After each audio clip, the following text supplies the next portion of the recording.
ఆనంద శయన అనంతన నయన నో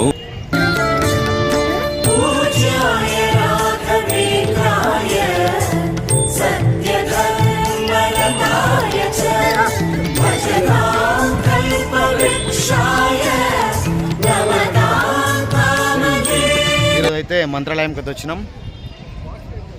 గుడి మాత్రం సూపర్ ఉంది. చిన్నప్పుడు ఎప్పుడో వచ్చిన నేను, మళ్ళీ ఇప్పుడు వచ్చిన.